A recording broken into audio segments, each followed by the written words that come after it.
Привет, друзья! Сегодня замечательный солнечный день, а это значит, я вам могу показать, как определять стороны света по солнцу, используя метод тени. Для этого нам понадобится одна палочка. Берем палочку и втыкаем ее в снег. Наша палочка отбрасывает тень, и тень будет двигаться вслед за солнцем в этом направлении. Так как солнце у нас встает примерно на востоке и садится примерно на западе.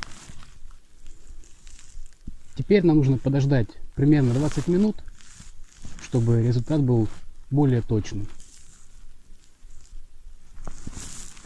В месте, где палочка отбрасывает тень, делаем метку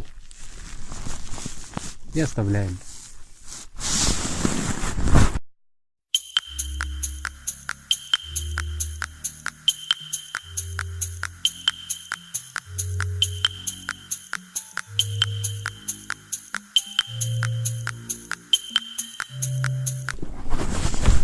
И что? Случился форс-мажор. Солнце зашло за кроны деревьев, и пример оказался не очень наглядным. Но если вы поймете суть, то вы в любом месте в солнечный день сможете использовать этот способ. Но я тень все равно вижу, поэтому я ставлю метку.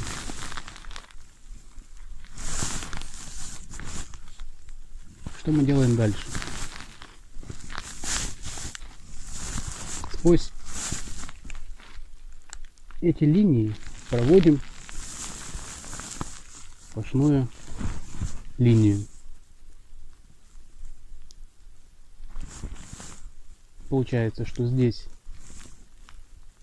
восток, а здесь запад.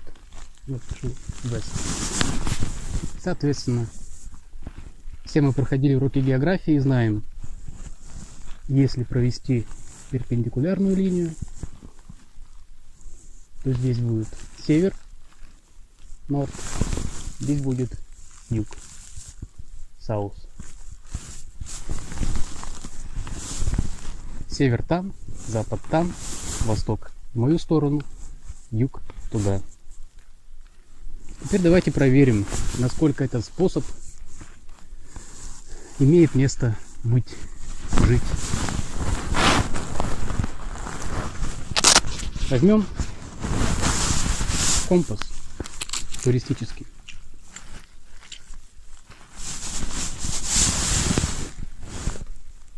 Сделаем для него ровную площадку.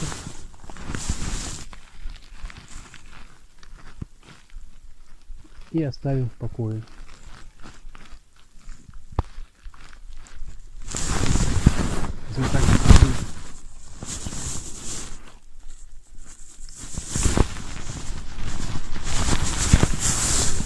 Как видите, стрелка компаса указывает на север, моя линия указывает на север.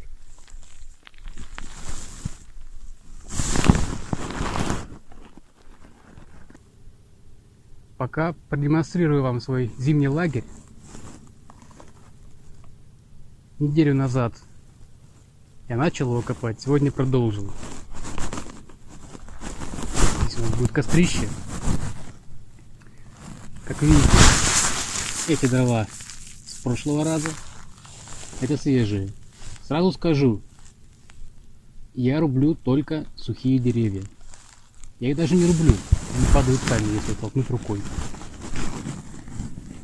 Друзья, живые деревья рубить не нужно.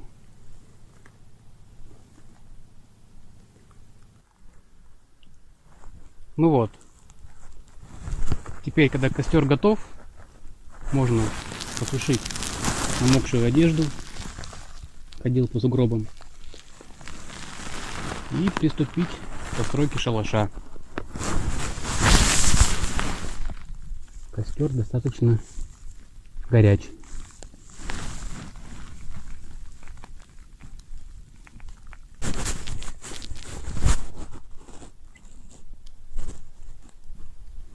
Ну вот, пожалуйста, шалаш готов. Обсыпать снегом я не стал плащ-палатку, я здесь ненадолго. Как все это выглядит. Здесь достаточно комфортно, можно отдыхать, греть ноги, можно даже поспать, если очень устал. Ну что, друзья, сегодняшний выпуск окончен. Мы развели костер, построили шалаш. В принципе, программа выполнена, можно собираться домой. Хочу сказать, чтобы вы любили лес, не рубили живые деревья, убирали за собой мусор, выносили чужой мусор и почаще ходили в походы. Пока.